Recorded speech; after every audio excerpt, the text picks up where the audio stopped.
Welcome to the Logistics Officer Association Professional Development Module 4, Manpower. This module was developed by the Shepherd Air Force Base Texoma chapter. The purpose of this module is to provide you a better understanding on how your unit earns manpower positions, how to read and review common manpower documents, and how you can address manpower shortages in your unit. At this point, some may be scoffing this topic. After all, manpower is typically handled by our squadron and group chiefs. Chiefs normally have over 20 years of experience managing personnel. In most cases, they do a phenomenal job and our mission requirements are met. As a result, numerous officers choose not to learn the basics of Air Force manpower and associated documents. Isn't it the chief's job to manage manpower? No. Officers ought to understand how they earn manpower, understand why they may not have enough, and most importantly, how to fight for manpower. This lesson will be the foundation to become manpower managers to partner with our chiefs. It goes without saying that manpower is an essential element to mission accomplishment. Therefore, it is critical to understand where our manpower comes from. Therefore, the overall objective of this module is to lay the foundation for logistics officers to communicate and advocate their manning issues. Specifically, we'll discuss how a typical unit's manpower positions are established through a combination of manpower standards and a logistics composite model, or LCOM. From there, we will delve into the unit manning document and the unit personnel management roster and conclude with ways to address manpower shortages. This chart depicts how typical aircraft maintenance and munitions units are manned. We'll refer to this chart more than once in this module. While this module focuses on manpower standards and LCOM, it is important to note that key positions like the squadron commander and first sergeant come from policy and are common to all squadrons regardless of mission. The key inputs into a unit are the grouping of LCOM and manpower standards. However, they only create authorizations or positions.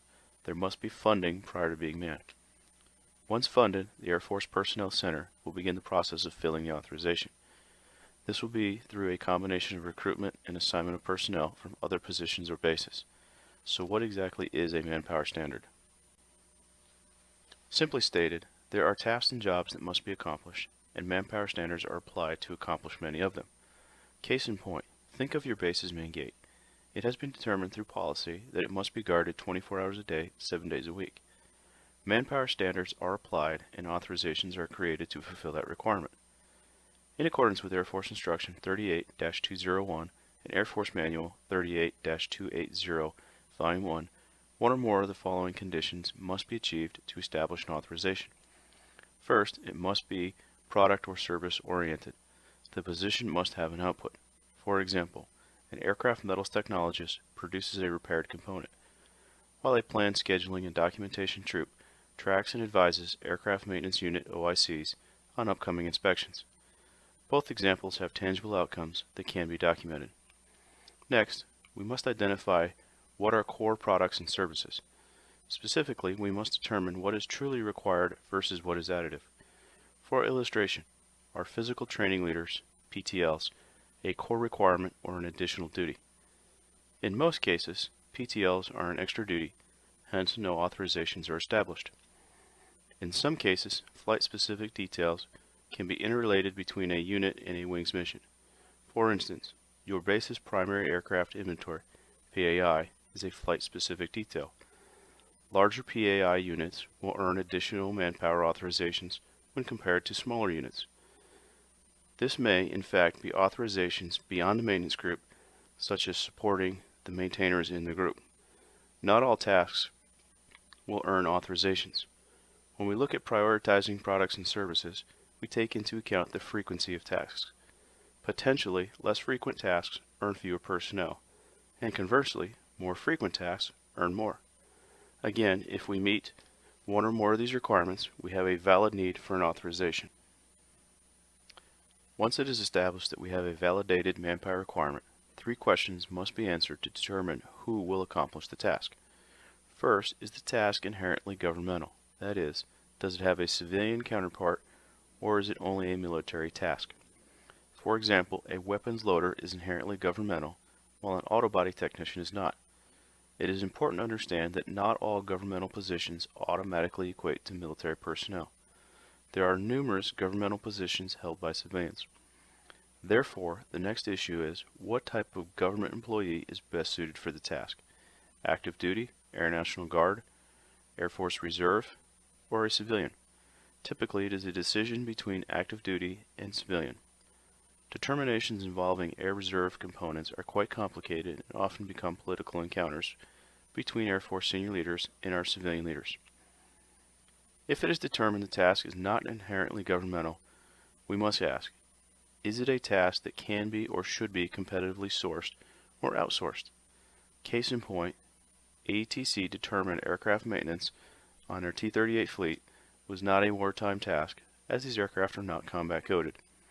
Hence, they outsourced their maintenance to a civilian organization. Think back to our earlier example of the guards at your base's main gate.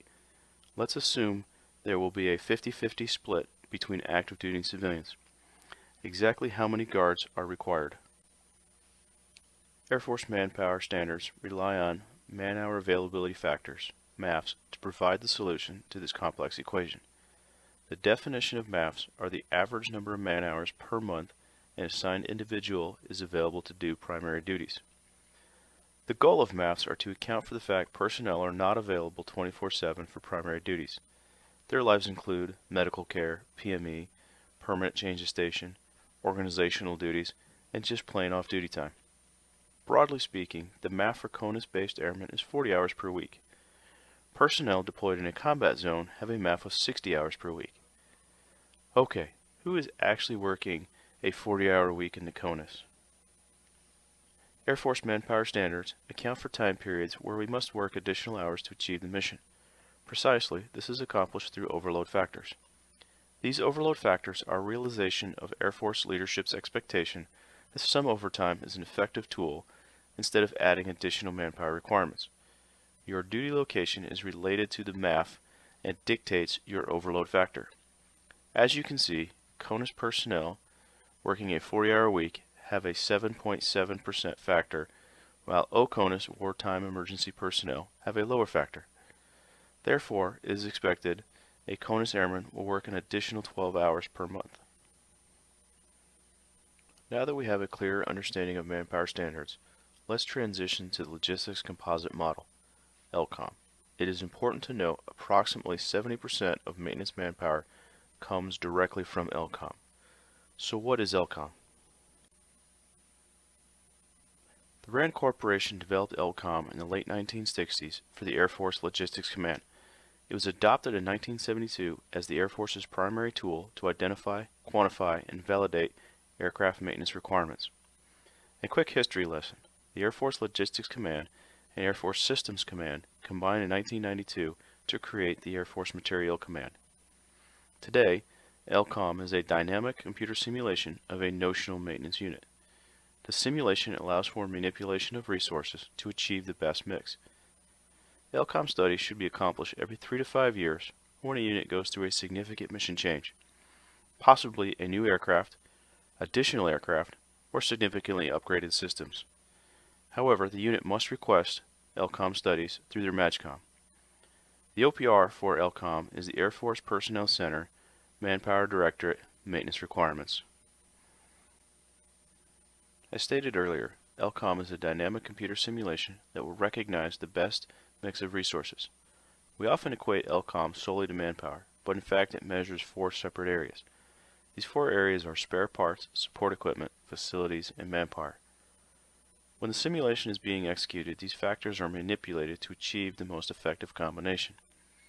Finally, the LCOM simulation will test peacetime, expeditionary taskings, and wartime scenarios to identify the most stringent requirements which necessitate the most resources. Prior to LCOM initiation, the MAJCOM and AFPC will establish the following: ground rules, responsibilities, and deliverables. This will likely drive requirements for the unit being studied.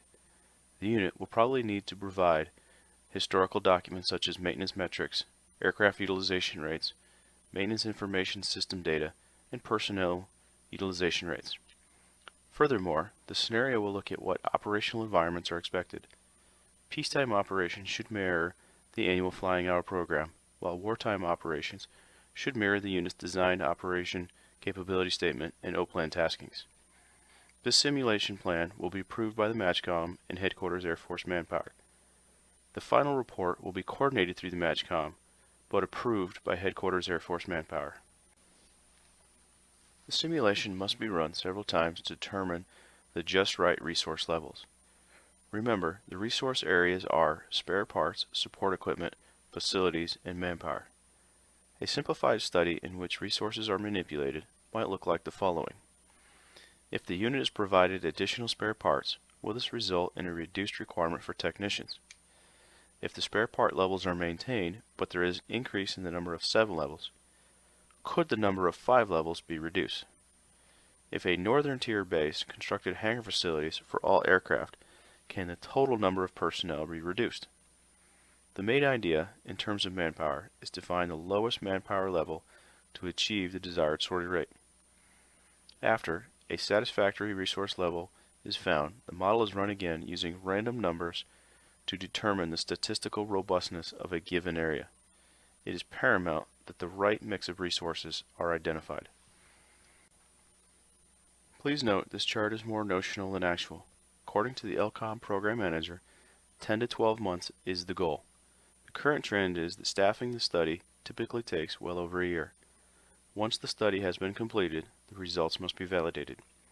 MAGCOM functional managers and Headquarters Air Force Manpower are responsible for this. In some cases, manpower numbers are adjusted by the air staff based on policy or service and strength requirements. Finally, there is additional time required to translate the requirements into an actual maintainer in the unit. In cases where new personnel are assessed to fill these authorizations, it could take up to 7 years. Notionally speaking, funding may take 1 to 2 years, recruiting and accession into the Air Force another year, and finally 2 to 4 years to build experience within that AFSC. Obviously, in some cases, this can be shortened through reassignment or cross-training. It is critical to understand that not all authorizations will get funded, as ultimately manning is based on law and budgetary issues. Manpower requirements are a zero-sum game.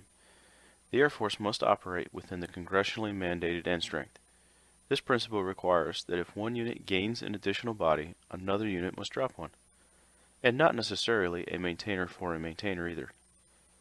Other factors affecting manning levels include officers are managed by the Defense Officer Personnel Management Act, which established caps for the total number of majors, lieutenant colonels, and colonels.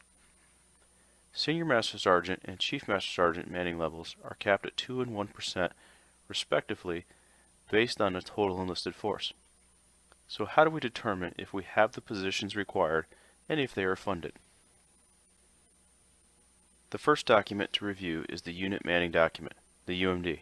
The UMD is anecdotally referred to as the document that identifies spaces, not faces. It will identify all authorizations and, equally important, if they are funded or not. This document looks into the future. For instance, you could have a position, while unfunded today, could be funded next fiscal year. The UMD will clearly identify this level of detail and is what AFPC uses to assign personnel to your unit. So how do you translate spaces to faces? The Unit Personnel Management Roster, UPMR, translates the UMD into an actually manned unit. The UPMR should match the UMD insofar as authorizations are listed by AFSC and skill level. Specifically, the position number will identify the authorization on both documents. A filled position will have a name, hence the phrase faces to spaces. The UPMR also provides the unit key information about the future of these positions. The UPMR will list inbound and outbound personnel by name. This document requires constant monitoring and maintenance. As personnel promote, gain higher skill levels, or PCA within the squadron or group, updates must be made to ensure the unit's manning is accurately documented. Let's assume that our unit has or perceives to have a manning shortage. How do we address that? First, it is important to remember AFPC uses the UMD to manage personnel assignments. Mismatch or incorrect data could result in unfilled positions. Therefore, when comparing the two documents, verify all positions listed on the UMD are listed on the UPMR. Next, are all the funded positions on the UPMR filled? Finally, are those positions filled with the correct skill level or rank. Leadership will need to coordinate with AFPC to fill funded authorizations. Determining the manpower threshold requires leadership to identify if personnel are being tasked beyond their primary duties, and to what extent are these additional duties required. Obviously, some additional duties are required and cannot be eliminated.